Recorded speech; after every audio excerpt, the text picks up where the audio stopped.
नमस्कार, दृष्टी न्यूज मध्ये आपल्या सर्वांचं स्वागत आहे।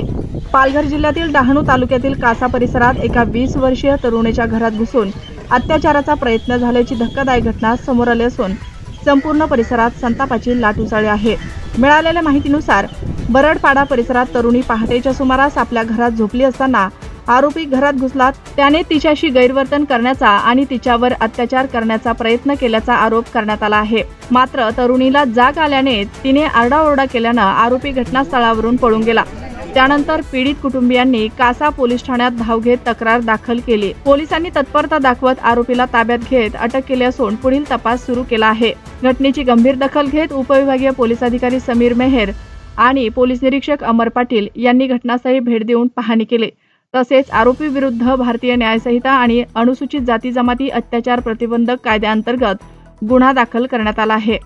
दरम्यान या घटनेची माहिती मिळताच शिवसेना जिल्हाप्रमुख कुंदन संखे, माजी आमदार अमित घोडा, तालुका प्रमुख संतोष देशमुख, हेमंत धनमेहर यांच्यासह अनेक शिवसैनिक व इतर संघटनांचे पदाधिकारी आणि नागरिकांनी पीडित कुटुंबियांची भेट घेत आरोपीवर कठोर कारवाईची मागणी केली।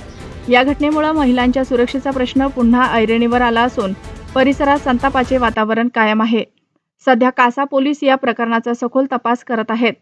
या प्रकरणावर स्थानिक नेते आणि सामाजिक कार्यकर्त्यांनी काय भूमिका मांडली ते ऐकूयात।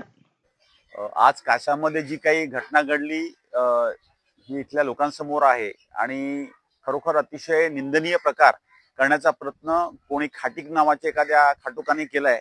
परंतु आता आम्ही पोलीस प्रशासनाला स्पष्ट सांगितलंय की त्या खाटिकाला रस्त्यावर आणून त्याची खाट पाडा आणि एक स्ट्रॉंग मेसेज या कासातल्या जनतेसमोर गेला पाहिजे की जर आपल्या मुलीवर किंवा आपल्या आई बहिणीवर कोणी चुकीची नजर टाकण्याचा प्रयत्न करेल त्याला शासन कायद्याच्या भाषेत होईलच, पण त्यासोबत रस्त्याच्या भाषेत झालं पाहिजे।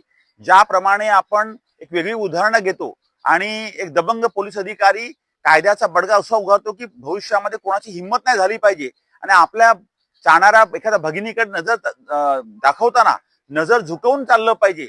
ही आग धाक पोलीस प्रशासन राहण्याकरता आम्ही अधिकाऱ्यांना विनंती केली की ताबडतोब त्याला रस्त्यावर फिरवा, त्याला उघडा नागडा करा आणि त्याला असं एक शासन घडवा की आयुष्यामध्ये पालघर जिल्ह्यामध्ये कासा परिसरामध्ये प्रत्येक भगिनीकडे बघताना आपला त्याची मदत करण्याची हिंमत झाली पाहिजे, ना की त्याच्या बाबतीमध्ये विकृती निर्माण झाली पाहिजे। आणि घडल्या घटनेबाबत शिवसेना किंवा आम्ही सर्वच घटक पक्ष सर्व आम्ही लोक आहोत ह्याच्यामध्ये अतिशय गंभीर आहोत। या प्रकरणाची गंभीर दखल पोलीस प्रशासनाने घेतली आहे, पण तरीही मी या माध्यमातून महाराष्ट्राचे मुख्यमंत्री आणि स्वतः ते गृहमंत्री आहेत की पालघर जिल्ह्यामध्ये हे जे वारंवार प्रकार घडले नाही पाहिजे त्याकरता ठोस उपाययोजना करण्याची गरज आहे। आणि आग्रही मागणी आम्ही या महाराष्ट्राच्या मुख्यमंत्र्यांकडे आणि पर्यायाने गृहमंत्र्यांकडे करतोय की अशा प्रकारे कोणी खाडी, कोणी एजाज, कोणी अजून कोणी असे लोक असतील हे आपल्या आई बहिणींवर चुकीची नजर ठेवून असतील त्यांचे डोळे ठेचण्याचं काम या पोलीस प्रशासनाने केलं पाहिजे आणि तो धाक हा रस्त्यावर दिसला पाहिजे, ही मागणी आम्ही त्यांच्याकडे केली आहे।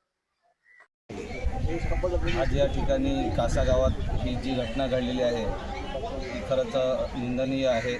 खरं तर आज या ठिकाणी आम्ही सगळे शिवसेना सगळे घटक पक्ष या ठिकाणी येऊन प्रशासनाकडे मागणी केलेली आहे की कठोरात कठोर कारवाई झाली पाहिजे।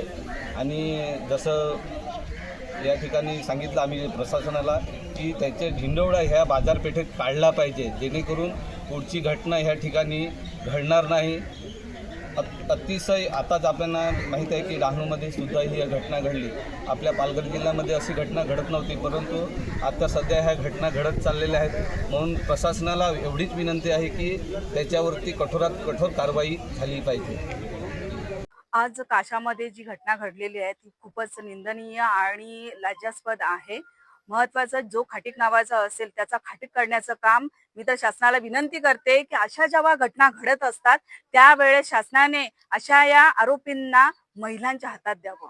मग त्यावेळेस अशा लोकांचं खाटूक करण्याचं काम नक्कीच महिला करतील, कारण का ही जी काशामध्ये घडलेली घटना हे पोलिसांनी तर योग्य काम केलेलंच आहे। त्यांना काही तासामध्येच त्या आरोपीला पकडलेलं आहे, त्यांना शासन होईलच।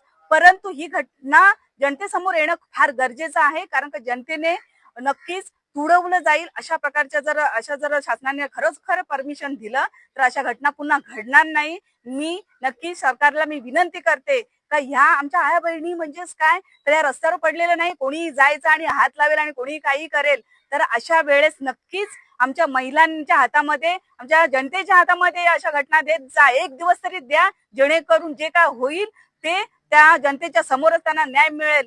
मी तर म्हणते की ही घटना पुन्हा कुठे घडू नये एवढीच विनंती करते आणि मी प्रशासन सुद्धा चांगल्या प्रकारे त्यांनी काम केलेलंच आहे.